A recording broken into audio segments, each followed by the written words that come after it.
नोंसिनि खावसन भारानि बर'फ्रा बर' राव रोंगौना रोङा? सासेबो बर' फिसाफोर दं जे बर' राव रोङानानै सासे आब'खौ लोगो मोननानै उर्मि सैब आब'खौ लोगो मोननानै गोजोननाय मोनबाय। बिथांमोना मोसाखावरि ग्रुप ओरैबायदि समायना समायना सिख्लाफोर दं। सिख्लाफोरखौ नुयै नुयै भिडिअ'थे अनना खालामनो रोंले आं। खुलुमबाय सिबिनां रायजो राजा नोंथांमोन।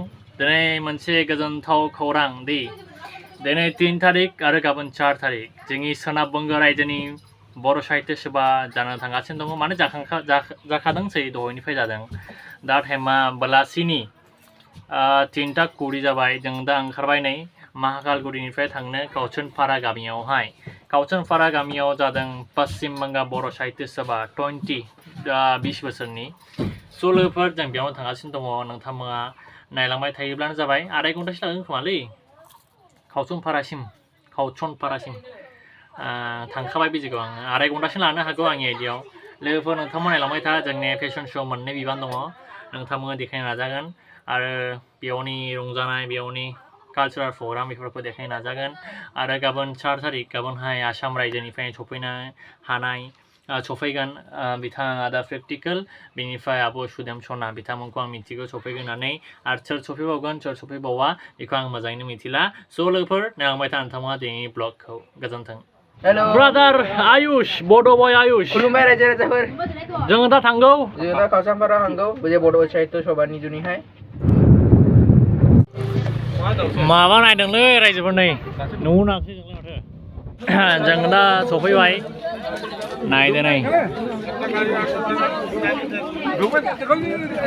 दा 20 annual conference of Paschim Banga बर' साहित्य सभा। ओइलै भागिनाखौ लोगो मोनलायबावबाय। गिबियावनो भागिनाखौ लोगो मोनलायबाय। गारि बनाय मोजां भलन्टियार ये केमेरा लानानै गिदिंलायफोरानै। This is my sister son. Demla.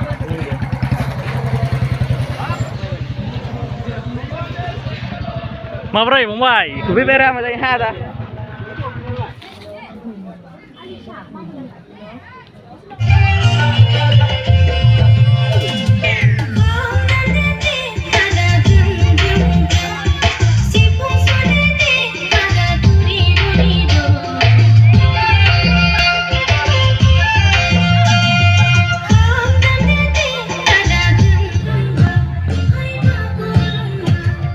बबेनि मादैमोन?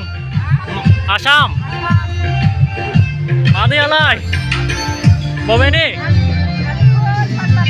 हा? आच्छा आलिपुर पानबारि।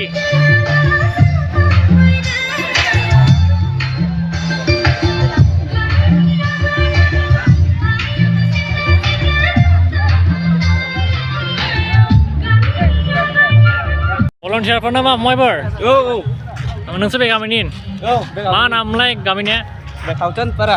अच्छा बेंगलनि बर'फोरलै नै।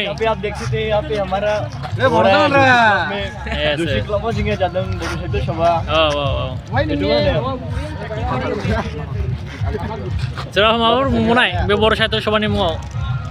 बेयावहाय आलासिफ्रा माहायनिफ्राय फैगोन फैया?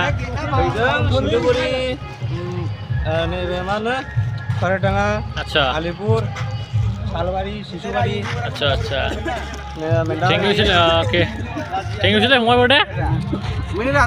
जों महाकालगुरिनिफ्रायलै। महाकालगुरि आलिपुरदुवार डिस्ट्रिक्ट। दे नायदो नै काउचनपारानि बर' गथ'फोर। ओइ फंबायफोर आं मोनसे खोथा सोंनि दे। दे बुं। बे नोंसोरनि गामियाव काउचनपारायावहाय बेसेबां बर'फोर दं? बर'फ्रा बांसिन ना मालाय हारिफोरबो दं? बर'फ्रानो बांसिन दङ। माबैसे न'गासिनो दंनाय?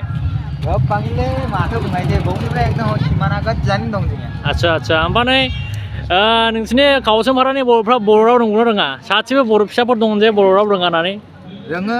साफाय रोंजोबो दा? साफाय रोङो। येस बरिया। आदायाबो रायलायदेरबाय नुनानै जोबोर मोजां मोनबाय आदा दे। गोजोनथोंसै। मा नाम आदाने? आंनि नामा प्रबिर। प्रबिर खारजि। अके नोंसिनि काउचनपारायाव बर'फ्रा खारजि गोजा जोबखानाय? गासिनो खारजि। अके ओमफ्राय दिनै नैबे जथुम्माखौ नोंथांनि गामियाव खुंनो मोननानै माबायदि गोजोननायखौ मोनदों? मोजाङै मोनदों मोजां मोनदों दा औ अके नों दा चावमिन जानो जिरायदों मोनसे दखानावहाय जानोसैलै नै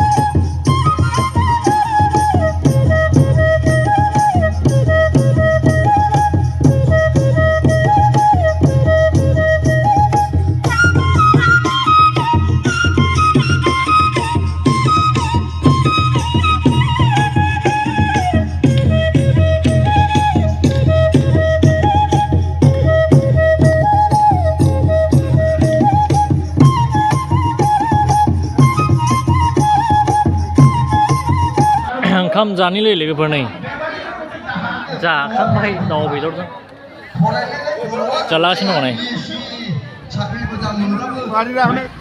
ओरैबायदि समायना समायना सिख्लाफोर दं सिख्लाफोरखौ नुयै भिडिअ'थे अनना खालामदोंलै आं जोंनि फेशन श'नि थाखाय रेडि जाबाय गामसा गानबाय आं नै नायदो नै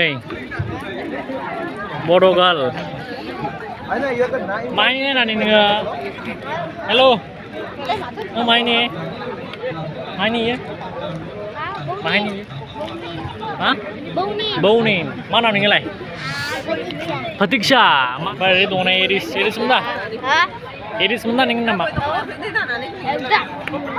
बरियालै फंबाय दे सिख्लाफोर दं नै मेकआपनि नामा वाट रायदों ना जोंलाय वाट रायदों फिसाया सेम रेडि जाजोब्बाय नै अल रेडि गाइस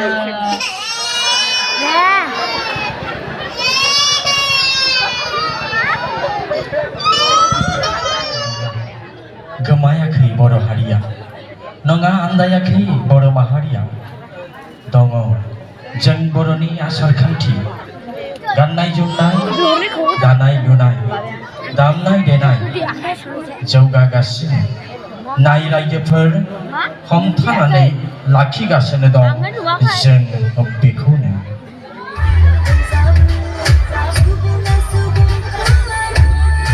सेकामारि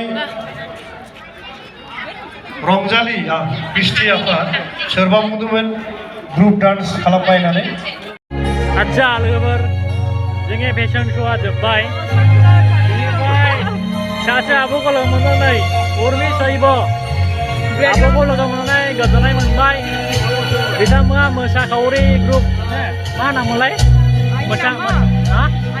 मोसाखावनायनि मोसानायनि ग्रुपा रंजालि कृष्टि आफाद गोजोननाय थाबाय आब'निसिम थेंक इउ प्रग्रामा जोबमागौ ओमफ्राय जों थांफिनायसै आंनि पेन्सनेरा नै बोरायफोरसोखा बेफोरा नै रड्रिक ब्लग्सनिफ्रा नै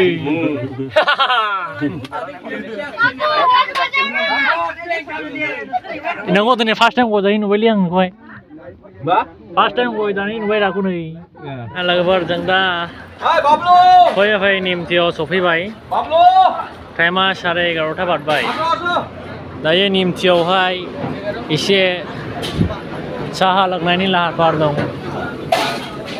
मेंबाय उन्दुखाबाय उन्दुखाबाय माखासे उन्दुखांबाय गारियाव आच्छा आंखौ उन्दुनो हायाखै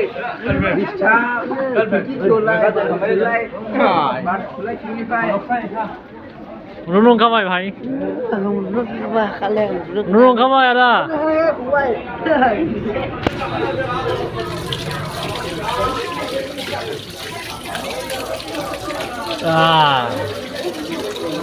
उन्दुखाबाय आदा Why am I so handsome, bro?